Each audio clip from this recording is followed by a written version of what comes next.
Hello guys, welcome to another video in my channel. अभी हम जिस मैच के बारे में बात करने वाले हैं वो है रात को होने जाने वाला वुमेन सुपर्स मैच का मैच, जो कि होने जा रहा है ऑकलैंड वुमेन और वेलिंगटन वुमेन के बीच में। तो अभी जो स्टेज है ये नॉकआउट फेज़ में अब आ चुके हैं हम। वुमेन वाले मैच में चलो फिर भी वेलिंगटन लगभग कंफर्म हो ही चुका है, एक जीत दूर है वो बस फाइनल में अपना जगह बनाने के लिए फाइनल डे में। लेकिन बाकी काफ़ी सारी टीमें अभी फाइट में हैं, कैंटरबरी, ऑकलैंड, ओटागो स्पेशली, ये आप कह सकते हैं।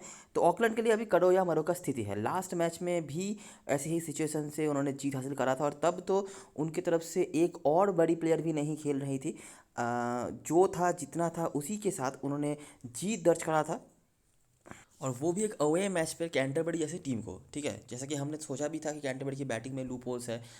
ऑल आउट तो नहीं करा था उन्होंने, लेकिन रोक दिया था अपनी बॉलिंग अच्छी होने की वजह से।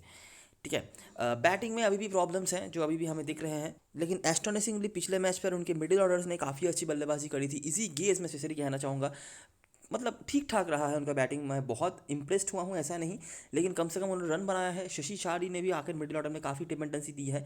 अभी भी काफ़ी लूप होल्स हैं, काफ़ी ज़्यादा लूप होल्स हैं वेलिंगटन जैसी टीम से compete करने के लिए, जो होना बिल्कुल भी नहीं चाहिए। लेकिन इम्प्रूवमेंट तो हुए हैं, ये तो मानना ही पड़ेगा। और सबसे बड़ी बात, आज के मैच में जो बड़े प्लेयर्स नहीं खेल रहे थे कुछ दिनों से ऑकलैंड की टीम में, उनमें से एक प्लेयर की वापसी होने वाली है। अभी इस प्लेयर का वापस आना ऑकलैंड की तरफ से तो अच्छी बात है, लेकिन हमारे लिए प्रॉब्लम और बढ़ा के जाएंगी ये। क्योंकि एक तो आप समझ सकते हैं, सोफ़ी डिवाइन आने का मतलब होता है कि आपको बहुत ज़्यादा क्रेडिट इशू फेस करना पड़ेगा, और उसके ऊपर ये प्लेयर भी आ रही हैं, इसका मतलब क्रेडिट इशू और बढ़ने वाला है। एक पर्टिकुलर पोजीशन पे आपको बहुत ज़्यादा जैम जो है फेस करना पड़ेगा। ठीक है, तो देखते हैं हम किस तरह से हम आगे मैनेज कर पाते हैं। ये मैच होगा ईडन पार्क आउटर ओवल में। तो बीच में कुछ मैचेस ईडन पार्क ओवल में हुए थे, अभी वापसी कर रही है super smash Eden park outer Oval में, जहाँ पे हमारे पास मोस्ट रिकॉर्ड्स जो हैं अवेलेबल हैं। वैसे यही लास्ट मैच है इस ग्राउंड में। इसके बाद 22 तारीख को मेरे ख्याल से एक और होम मैच खेलेगी ऑकलैंड, वो भी होगा ईडन पार्क में। तो जो भी हो, तो स्टार्ट करते हैं इस मैच की एनालिसिस। वेदर का कोई इशू यहाँ पे नहीं दिख रहा है, थोड़ा बहुत क्लाउडी रहेगा, लेकिन बारिश के चांसेस कुछ नहीं है। आखिरी 5 मैचों की अगर हम बात करें तो वेलिंगटन आपको 2-4-1 से आगे होते हुए दिख जाएगी। अभी हम देख लेते हैं कि जब ये दोनों टीमें आमने सामने होती हैं तो क्या होता है। इस सीजन में भी एक मैच हुआ था इन दोनों टीमों के बीच में, जो ऑफकोर्स हमने कवर नहीं करा था। तो देखते हैं कि क्या क्या हमें मिल रहा है। कुछ नाम आपको यहाँ पर मिलने वाले हैं, उनको फोकस करना है, और स्पेशली ऑलराउंडर्स जो होंगे ना, उनके ऊपर थोड़ा ज़्यादा फोकस आपको करना पड़ेगा, क्योंकि यहाँ पे आपको बहुत ज़्यादा सिलेक्टिव होना पड़ेगा। ठीक है, तो देखते हो। 7 ओवर का मैच हुआ था ये, जो सेकेंड लास्ट सीजन का फाइनल था। सोफी डिवाइन के रन से आर्मस्ट्रॉन्ग ऑकलैंड चेज नहीं कर पाए। काफ़ी बड़ा टारगेट उनके पास आ गया था। कैस्पेरिक, अमेलिया कर, बाकी डाउटी अवेलेबल नहीं है। 7 ओवर का मैच था तो कुछ ज़्यादा बता नहीं सकते हम। बाकी डिवाइन, आर्मस्ट्रॉन्ग, कैस्पेरिक जो मेन परफॉर्मर्स यहाँ पर रही हैं। अगला मैच फिर से वेलिंगटन पे हुआ। ऑकलैंड ने 92 सिर्फ स्कोर उन्होंने बनाया। शशि शार्डी ने 75 डिफेंड करा। बाकी एमलिया कर, मानेका सिंह जो अवेलेबल नहीं है, न्यूटन, जेस्कर, ग्रीन। ग्रीन पहले बॉलिंग भी कराती थी। वेलिंगटन ने चेस कर लिया, ये कोई प्रॉब्लम वाली बात नहीं है। एमलिया कर ने लीड करा, मैडी ग्रीन के विकेट से रन से। एना पीटरसन ने एक विकेट निकाला था। किसका निकाला था? सोफी डिवाइन का। ठीक है, ये जो 7 ओवर वाला मैच हुआ, यहाँ पर 54 है, उसके बाद यहाँ पे रन नहीं है सोफी दीवान की। इन दोनों ने मिलकर 88 रन समझ लीजिए बना लिए थे, तो सोफी दीवान मेरे ख्याल से 5 रन भी नहीं बना पाई होंगी इस मैच पर। अगला मैच देखो, ये उसी सीजन का मैच है वैसे। ऑकलैंड की बैटिंग वापस से खराब रही इस बार। पर्किंस ने कुछ हद तक डिफेंड करा। सोफी डिवाइन ने बॉलिंग से 4 विकेट निकाले, और ये ऑकलैंड का मैच है जो पहला मैच हमारे सामने आ रहा है वैसे। जेस्कर, एमेलिया कर कंसिस्टेंटली आ रही हैं। जेटली का एक विकेट। वेलिंगटन को बैटिंग में उतना भी नहीं करने दिया ऑकलैंड के बॉलरों ने। मैडी ग्रीन हमेशा ही कंट्रीब्यूशंस आपको इनके देख रहे हैं कुछ ना कुछ, अपने पुराने टीम के अगेंस्ट में खेल रही हैं, और अपना पुराना होम ग्राउंड भी है। लेकिन सोफी डिवाइन बैटिंग से कंट्रीब्यूशन नहीं दे रही हैं यहाँ पे भी लगातार। दूसरे मैच पर, पहले मैच में 7 ओवर का मैच हुआ था, उसको अगर हम छोड़ दें तो उसके बाद से बैटिंग से अभी तक कंट्रीब्यूशन नहीं है। हालांकि इस मैच की हाईएस्ट पॉइंट स्कोर वही बनी होंगी, क्योंकि 4 विकेट उन्होंने निकाला था। लीड करने वाले प्लेयर में से पीटरसन वापस से, हडलस्टोन अवेलेबल नहीं है, प्रसाद और केली।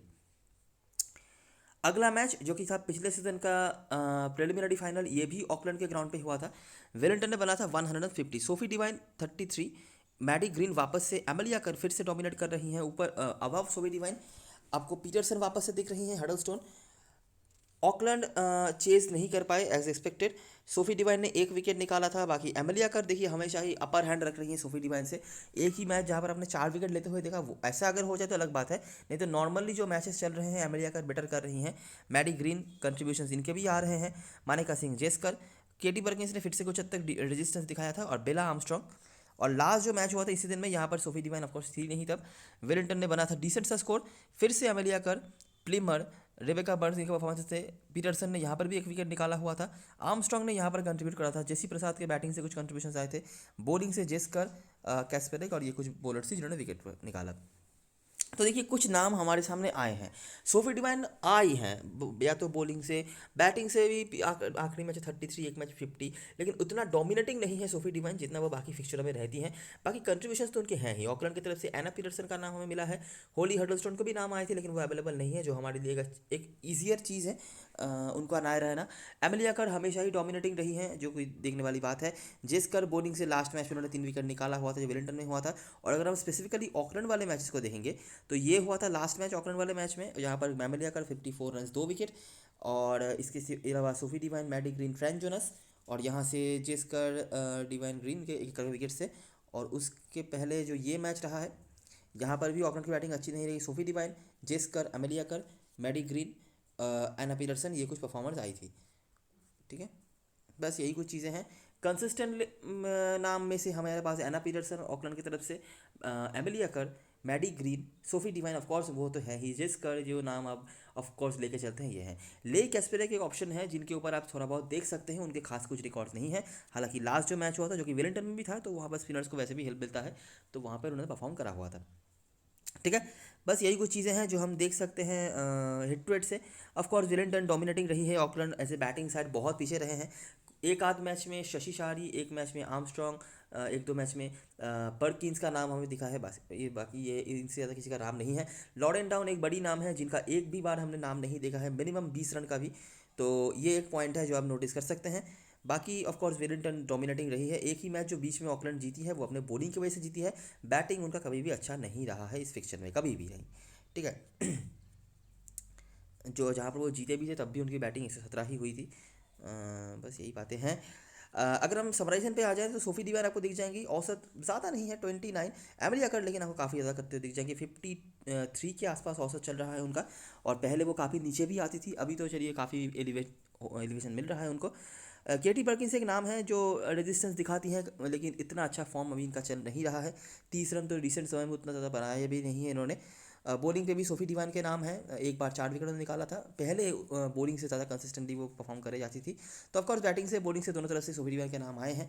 और यहाँ से बिला आर्मस्ट्रॉन्ग, हडलस्टोन के लिए बिला आर्मस्ट्रॉन्ग ने लास्ट मैच में बॉलिंग कराया हुआ था, जैसे कि हमने सोचा भी था, और बैटिंग से भी इनकी कुछ हद तक कॉन्ट्रीब्यूशन है।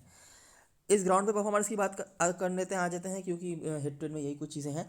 तो इस ग्राउंड पे मैचेस हमने पहले भी कवर करके रखे हुए हैं और आई होप आपको कभी पता चल भी गया होगा। सेम ही है हिट टू हिट की तरह, ऑकलैंड बैटिंग उतना अच्छा नहीं कर पाती है अनलेस एना पीटरसन को अलग करे, और बॉलिंग इनकी कंसिस्टेंट रही है मोस्ट ऑफ द टाइम, और इसी ग्राउंड पे उन्होंने वेलिंगटन को हराया भी हुआ है, एकमात्र जो मैच वो जीते हैं इस फिक्चर में। बॉलिंग लगभग कंसिस्टेंट रहा है उनकी तरफ से, हालांकि डिफेंस में वो भी अच्छा नहीं हो रहा है, वो अलग बात है, लेकिन हिस्टोरिकली इस ग्राउंड पर इनकी बॉलिंग अच्छी रहती है, बैटिंग भले ही फेल हो जाए। एना पीटरसन एक बहुत ही इंपॉर्टेंट रोल प्ले करती हैं, अगर वो अच्छा स्टार्ट देती हैं तो ऑकलैंड का स्कोर 160 के पार भी जा सकता है, 200 भी पहुँचे हैं पास्ट में हमने देखा है। और अगर वो अच्छा स्टार्ट नहीं देती है तो 120 के भीतर ही उनकी गाड़ी रुक जाती है। तो ग्राउंड में केटी परकिंस के हमने रिकॉर्ड्स देखे हैं, जो पहले हमेशा तो नहीं लेकिन most of the time resistance करती थी। अभी भी आप देख सकते हैं जो ऑकलैंड वाले मैचेस हुए हैं वहाँ पे भी आपको कई बार केटी परकिंस का नाम दिख जाएगा। देखिए ऑकलैंड वाला मैच हुआ था लास्ट, जो वहाँ पे भी केटी परकिंस के रन्स थे। उसके बाद सेकेंड लास्ट जो मैच हुआ था वहाँ पे भी केटी परकिंस के रन्स थे। तो केटी परकिंस मोस्टली अच्छा करती थी, लेकिन अभी उतना अच्छा फॉर्म इनका नहीं चल रहा है, स्पेशली 20 फॉर्मेट में। और बाकी बॉलिंग से एना पीटरसन और होली हडलस्टोन, एना पीटरसन का बहुत बड़ा रोल होने वाला है, वो कुछ करे नहीं करे वो अलग बात है, लेकिन रोल उनका बहुत बढ़ने वाला है इस मैच में, ये तो आप ऑलरेडी समझ चुके होंगे अगर रिकॉर्ड्स की आप मानेंगे तो देखते हैं कैसे कैसे मैचेस किए हैं। ये जो लास्ट हिट टू हिट आपने देखा था, जहाँ पर हमें सोफी डिवाइन, जेस्कर, एमिलिया कर बॉलिंग से और मैडी ग्रीन वेलिंगटन की तरफ से, और यहाँ से केटी परकिंस, होली हडलस्टोन तो नहीं है, पीटरसन, जेसी प्रसाद जो बॉलिंग से हमें देखने को मिली थी। अच्छा, बाकी उसके बाद उसी सीजन में जब प्रिलिमिनरी फाइनल हुआ था वहाँ पे भी हमें पीटरसन दिखी थी, जोनास दिखी थी, परकिंस दिखी थी, आर्मस्ट्रॉन्ग दिखी थी। तो रिपीट हो रही है सिर्फ पीटरसन और परकिंस, बाकी प्लेयर्स सफल्ड हुए हैं। उसके बाद इस सीज़न के जो मैचेस हुए हैं, नॉर्दर्न डिस्ट्रिक्ट बनाम ऑकलैंड, पीटरसन फिर से देखिए 3 विकेट, जोनास, परकिंस, आर्मस्ट्रॉन्ग। ठीक है, रन्स हालांकि उतना ज़्यादा नहीं बनाया था नॉर्दर्न डिस्ट्रिक्ट ने, और उसको बनाने के चक्कर में भी ऑकलैंड को काफ़ी मशक्कत करना पड़ा था, लेकिन चलो चेज़ हो गया।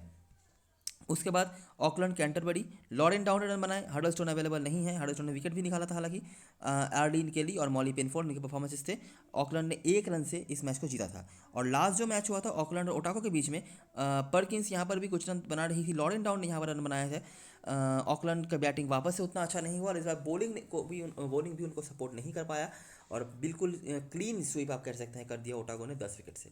तो ये एक मैच है जहाँ पर उनकी बॉलिंग अच्छी नहीं रही, रेयर मैचेस में आप कह सकते हैं ऐसे, नहीं तो इतना बुरा बॉलिंग होता नहीं है ऑकलैंड की तरफ से, स्पेशली अपने घर पे अपनी बॉलिंग से ही वो मैचेस जीतते हैं। बैटिंग भले ही उनका उतना अच्छा नहीं हो, जो हुआ भी नहीं था लास्ट मैचेस में। ठीक है, तो ये कुछ चीज़ें हैं जो आप देख सकते हैं। मैच का पूरा जो हिस्सा ही है वो ऑकलैंड की बॉलिंग कैसी हो रही है उसके ऊपर डिपेंड कर रहा है, क्योंकि आप उम्मीद रख सकते हैं कि वेलिंगटन के बॉलर से डोमिनेट करेंगे ही, वो पक्की बात है। बाकी ऑकलैंड के बॉलर्स फाइट बैक कर पा रहे हैं या नहीं उसके ऊपर डिपेंड करेगा कि मैच का रिजल्ट क्या हो रहा है। अगर वो फाइट बैक कर पाते हैं तो ऑकलैंड के लिए चांस बनेगा, और अगर वो नहीं कर पाते हैं तो ये जो लास्ट मैच हुआ था वैसा ही मैच आपको देखने को मिल जाएगा। अच्छा, अभी अगर प्ले इन की बात करें तो ऑकलैंड की तरफ से ओपनिंग स्लॉट का जो प्रॉब्लम है वो अभी फाइनली खत्म होगा। एना पीटरसन के आने के बाद वो ओपनिंग पे आ जाएंगी, केटी परकिंस 1 डाउन या 2 डाउन पे आएंगी। उसके बाद इजी गेज थोड़ा बहुत डिपेंडेंसी दिया है, लेकिन अभी भी मेरे को लग रहा है कि उनको नीचे ही रहने दो। शशि शार्डी, बेला आर्मस्ट्रॉन्ग को पहले आना चाहिए। लास्ट में भी 4 नंबर पे नहीं, मेरे ख्याल से 5 भी आई थी वो, शशि शार्डी ऊपर आई थी। शशि शार्डी आप ले सकते हैं, प्रॉब्लम एक ही है कि 9 क्रेडिट बहुत ज़्यादा होता है इनके लिए। 9 क्रेडिट देने वाली प्लेयर ये नहीं है। अगर ये 50 और फॉर्मेट होता तो शायद आप एक बार के लिए मान भी लेते, लेकिन T20 में 9 क्रेडिट आप कभी भी नहीं देना चाहेंगे, यही प्रॉब्लम है बस। उसके बाद आर्लिन कैली जो डेथ ओवर में बॉलिंग भी करा रही हैं अभी हडर्स्टोन के ना रहने के बाद, बहुत इंपॉर्टेंट रोल प्ले कर रही हैं। जेसी प्रसाद, मॉली पेनफोर्ड, एमी हकर, फ्रैंक जोनस, ये आपके लिए ऑप्शन हैं। इनमें से एमी हकर ने लास्ट में से विकेट निकाला हुआ था, फ्रैंक जोनस तो विकेट ले ही रही हैं। प्रॉब्लम एक ही है कि 9 क्रेडिट ये भी ले रही हैं, बस यही बात है। बाकी लगभग कंसिस्टेंट है ये भी। आर्डिन के लिए इनको काफ़ी ज़्यादा एक्सपोजर अभी मिलने वाला है हडर्स्टोन के ना रहने के बाद, तो एक बहुत इंपॉर्टेंट रोल ये प्ले कर रही हैं। लेकिन अभी देखना पड़ेगा कि आप इनको किस तरह से मैनेज कर पाते हैं। बाकी हमारे टीम में जो प्लेयर ज़रूर से होंगे, लॉरेन डाउन क्रेडिट सेवर के तौर पे ठीक है, बाकी इनके रिकॉर्ड्स अच्छे नहीं हैं। क्रेडिट अगर हो और अगर आपको ज़्यादा इशू नहीं हो रहा है तो परकिंस को आप ले सकते हैं, रिकॉर्ड्स अच्छे हैं। लास्ट कुछ मैचेस से थोड़ा थोड़ा करके रन वो बना रही हैं, तो देखा जा सकता है इनको। एना पीटरसन मस्ट हैव है, रिकॉर्ड्स इनके बहुत डिसेंट है और इस ग्राउंड पे अब इनको छोड़ना बिल्कुल भी नहीं चाहेंगे। भले ही वो मतलब चले नहीं चले, लेकिन अगर चल जाती हैं तो ये बहुत लंबा खींच सकती हैं और ये अकेले ही मुझे लगता है बहुत ज़्यादा डिफरेंस क्रिएट करती हैं, स्पेशली ऑकलैंड के बैटिंग में। बाकी बॉलिंग से भी इनका कंट्रीब्यूशन डिसेंट ही रहता है। बेला आर्मस्ट्रॉन्ग आप ले सकते हैं, इनके बैटिंग में रिकॉर्ड डिसेंट है, अभी इनको बॉलिंग भी प्रॉपर्ली मिल रही है और स्पेशली पिछले मैच तक तो उनको प्रॉपर्ली मिल रही थी, अभी भी मुझे लगता है इनको मिलना चाहिए। डिस्पाइट एना पीटरसन वापस आ रही हैं तो 4 ओवर उनके गए, लेकिन फिर भी मुझे लगता है मिलना चाहिए, क्योंकि यहाँ पर जो एमी हकर या जेसी प्रसाद का ओवर था वो अभी थोड़ा बहुत कम करके मुझे लगता है बेला आर्मस्ट्रॉन्ग से कंटिन्यूसली बॉलिंग करानी चाहिए। एना के लिए आप अगर पॉसिबल हो तो ज़रूर से लेना है, लेकिन देखना पड़ेगा कि हम इनको ले पाते हैं या नहीं, क्योंकि काफ़ी सारे ऑप्शंस हैं हमारे पास ऑलराउंडर सेक्शन से। उसके बाद मॉली पेनफोल्ड, एमी हकर और फ्रैंक जोनस, ये ऑप्शंस हैं जिनमें से फ्रैंक जोनस अब लेना चाहेंगे अगर क्रेडिट का इशू नहीं आए तो। विलेंडर की तरफ से सोफी डिवाइन और प्लिमर ओपनिंग कर रही थी लास्ट मैच में। मुझे नहीं पता कि बर्न्स को क्यों नहीं भेजा गया ओपनिंग पे, एक्सपीरियंस ज़्यादा है, हिटिंग अच्छी कर लेती हैं, स्टेबिलिटी ज़्यादा अच्छा है, फिर भी पता नहीं क्यों, या फिर पिछले मैच में कुछ एक्सपेरिमेंट कर रही थी टीम, वो भी मुझे याद पता नहीं है। बाकी देखना पड़ेगा कि इस मैच में क्या करते हैं, लेकिन लास्ट मैच के हिसाब से प्लिमर ही ओपनिंग कर रही थी। बाकी एमिलिया कर, मैडी ग्रीन, जेस्कर, ये 3 हमारे लिए मस्ट हैव है। जेस्कर और सोफी डिवाइन में से आपको एक को लेना पड़ेगा अगर आप आर्डिन केली को लेने का सोच रहे हो तो। ठीक है, देखते हैं आगे हम। ली कैस्पेरिक मुझे लगता नहीं कि आप आज के मैच में इनको किसी भी तरीके से मैनेज कर पाएंगे। एक तो मुश्किल से ही हम एक ऑलराउंडर ले रहे हैं और ऑकलैंड की तरफ से, अगर हमें दूसरा ऑर्डर लेना पड़ेगा तब तो और भी दिक्कत आ जाएगी। अगर एक भी ऑलराउंडर हमें लेना है ऑकलैंड की तरफ से तो कैस्पेरिक का जगह नहीं बनेगा। कीपर सेक्शन में आप मैकफैडियन को ही ले सकते हैं अगर आपको क्रेडिट का इशू नहीं आ रहा है, बाकी इसी के बैटिंग इनको मिल जाएगा। बाकी केटलिन किंग पिछले मैच में खेली थी, बॉलिंग तो इनको नहीं मिला था, लेकिन ये बॉलिंग करा सकती हैं। ठीक है, और अगर पिच अगर वो स्लो स्ट्राइप वाला कुछ यूज़ यहाँ पर होता है तो केटलिन को बॉलिंग मिल भी सकती है। हम कोई गारंटी नहीं दे सकते, लेकिन इनको बॉलिंग मिलने के चांसेस हैं, कम है लेकिन है। ठीक है, और अच्छा खासा क्रेडिट भी वो सेव कर देंगी आपके लिए, अगर आप चाहें तो देख सकते हैं।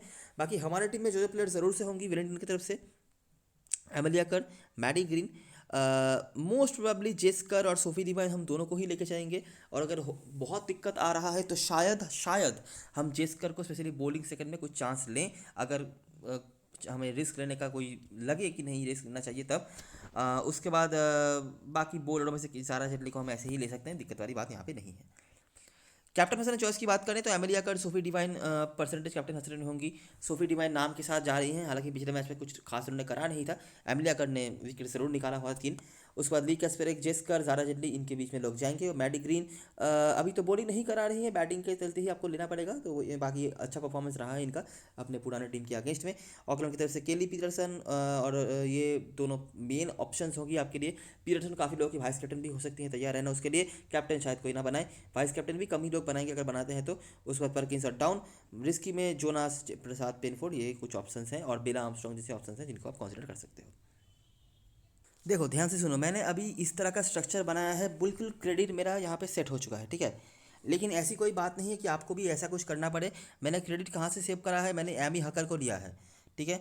और मैंने यहाँ पे क्रेडिट ज़्यादा खर्च किया है केटी परकिंस को लेने के चक्कर में। अगर आप यहाँ पे कुछ चांस लेना चाहते हो, आपको केटी परकिंस ड्रॉप करना है, लॉरेन टाउन को लेना है। लॉरेन टाउन के रिकॉर्ड्स नहीं है, केटी परकिंस के रिकॉर्ड्स हैं, फॉर्म नहीं है। तो ये अगर आप करते हो तो आपके पास एक क्रेडिट बच जाएगा। उस एक क्रेडिट के साथ आप एमी हकर को, आप समझ सकते हैं मैंने क्रेडिट सब करने के लिए है, तो एमी हकर की जगह पर फ्रैंक जोनास को ले सकते हो, या फिर यहाँ पर 0.5 क्रेडिट में किसी एक बॉलर को, जैसे मॉली पेनफोल्डी है समझ लीजिए, आप इनको अगर ले रहे हो तो जिस करके जगह पर आर्डिन केली का ऑप्शन आपके लिए खुल जाएगा। लोग कैस्पेरक को ले रहे हैं, लेकिन मैं कैस्पेरक को कहीं से भी काउंट में नहीं ला पा रहा हूँ, ये आप समझ सकते हैं। बस ऐसा मैंने करा है, ठीक है। मैडी ग्रीन और यहाँ पर केटी मार्टिन, ये दो, केटी मार्टिन नहीं, केटी परकिंस, ये दोनों आपके लिए हाई क्रेडिट प्लेयर्स होंगी जिनके ऊपर आप अगर चाहो तो चांस ले सकते हो। मैंने सोफी डिवाइन को यहाँ पर ड्रॉप नहीं करा है क्योंकि इनको बहुत एक्सपोजर मिलने वाला है। जेस्कर बॉलिंग ही करेंगी मोस्ट प्रोबेबली, लेकिन हाँ इनको बैटिंग मिलनी चाहिए अगर ऑकलैंड की बॉलिंग जैसी अच्छी रही है वैसी ही रहे तो। और क्योंकि मैंने यहाँ पर आर्लिन केली को दिया है तो मैं उम्मीद कर रहा हूँ कि ऑकलैंड की बॉलिंग अच्छी भी रहेगी। अभी जेस्कर बॉलिंग से फॉर्म मुझे देखे जाएंगी, ये बिल्कुल मुझे बताने की ज़रूरत नहीं है। और अगर वो बॉलिंग फर्स्ट कराती हैं तो आपको उनको रखना भी है, लेकिन अगर वो बॉलिंग सेकंड करा रही हैं तो आप कुछ सोच सकते हो, ठीक है। तो ये कुछ स्ट्रक्चर है, सिंपल सी बात है। आर्डिन केली वर्सेस जेस्कर, ये दोनों में से आपको एक लेना है, ठीक है। अगर आप जेस्कर लेते हो 0.5 क्रेडिट आपको बच जाएगा, उस 0.5 क्रेडिट से आप जोनास को ले लेना, सही है। और अगर क्रेडिट बचाना है तो पिनफोल्ड को लो और आर्डिन केली को ले लो। आर्डिन केली ऐसा नहीं है कि जेस्कर से कुछ कम या ज़्यादा कुछ कर रही हैं, लेकिन इस टीम में इनका रोल बहुत बढ़ने वाला है। जेस्कर अभी थोड़ा शैडो में चले जाएंगी धीरे धीरे, क्योंकि एमिली अकर्ड और उसके बाद Sophie Devine, even Zara Jetly को भी अभी मतलब समझ लीजिए आप मेन बॉलर्स के तौर पे ले रहे हो। तो जेस्कर अगर कहीं पे थोड़ा बहुत कम पॉइंट देती है, मैं अभी भी उम्मीद रख रहा हूँ कि कम से कम 50 पॉइंट तो वो देखे जाएंगी ही, ठीक है। लेकिन मैं आर्डिन केली को ले रहा हूँ क्योंकि इस पर ज़्यादा मिलने वाला है बैटिंग बॉलिंग हर तरफ से, ठीक है। जेस्कर को क्या पता बैटिंग में भी थोड़ा बहुत डिमोट करा दिया जाए, क्योंकि रेबेका बर्न्स ओपनर हैं जिनको बैटिंग लास्ट मैच में नहीं मिली थी। तो ऐसा स्ट्रक्चर हम बना रहे हैं। लॉरेन डाउन मुझे लेना नहीं था, लेकिन लेना पड़ा है मुझे क्रेडिट सेव करने के लिए। मैडी ग्रीन मैं छोड़ना नहीं चाहता था। बाकी अगर मुझे और भी कुछ सोचना पड़े तो मैं शायद यहाँ पे मैडी ग्रीन की जगह पर केटी परकिंस को ले लूँ, या फिर ऐसा कुछ करूँ, छोटे मोटे चेंजेस जो मुझे अगर लगे तो मैं कर सकता हूँ। कैप्टन मैस्करम चॉइस की बात करें तो एमिलिया कर मैं कहूँगा बेस्ट ऑप्शन है, ठीक है। बैटिंग में इनके रिकॉर्ड्स बहुत ही अच्छे हैं, इनकी बॉलिंग भी यहाँ पर काम पे आनी चाहिए। अगर ऑकलैंड का जो सेकंड स्ट्राइक है वो यूज़ होता है तो हमें पता नहीं है कि कौन से वाले स्ट्राइक पे मैच होगा, तो इसीलिए हमको श्योरली नहीं बता सकते। लेकिन मैं अभी भी कहूँगा एमिलिया को आप लेकर चल सकते हैं, ठीक है। सोफी डिवाइन के बॉलिंग से रिकॉर्ड अच्छे हैं, बैटिंग में रिकॉर्ड उतना कंसिस्टेंट वो नहीं रही है। आप सोफी डिवाइन को वाइस कैप्टन कर सकते हैं, और वाइस कैप्टनसी के लिए एना पीटरसन का भी बहुत ही अच्छा एक ऑप्शन बना रहेगा। काफ़ी लोग होंगे एना पीटरसन को नहीं लेंगे, क्यों नहीं लेंगे मैं बताता हूँ आपको। क्योंकि यहाँ पर मॉली पेनफोर्ड की जगह पर लोग फ्रैंक जोनास को लेने का सोचेंगे, और अगर वो उनको लेते हैं तो जो 0.5 क्रेडिट है वो ज़्यादा आपको लग जाएगा। तो हो सकता है कि लोग यहाँ पे आर्डिन केली को ड्रॉप करके जेस्कर को ले लें, और बहुत लोग चारों विलेंडर को ऑलराउंडर्स को भी ले सकते हैं, तो वो उसकी पॉसिबिलिटी है। एक बात सोच लेना, जो ऑलराउंडर आप ड्रॉप कर रहे हो ऐसा मत सोचना कि वो फेल्ड हो जाएंगी या फिर पॉइंट नहीं देंगी, वो पॉइंट देंगी। आपका टारगेट ये होगा कि आपके प्लेयर्स उनसे ज़्यादा पॉइंट देके जाएँ। अगर ऐसा होता है तब तो आपके लिए हो ही गया काम, है ना। तो ये कुछ चीज़ें हैं, तो और ये रही सारी एनालिसिस। अगर आपको वीडियो पसंद आया हो तो लाइक ज़रूर करना, सब्सक्राइब कर लेना चैनल को, टेलीग्राम चैनल पे ज़रूर ज्वाइन हो जाना, क्योंकि लास्ट में सारी अपडेट्स वगैरह वही भी आने वाली हैं। तब तक के लिए best luck for this match and goodbye for now.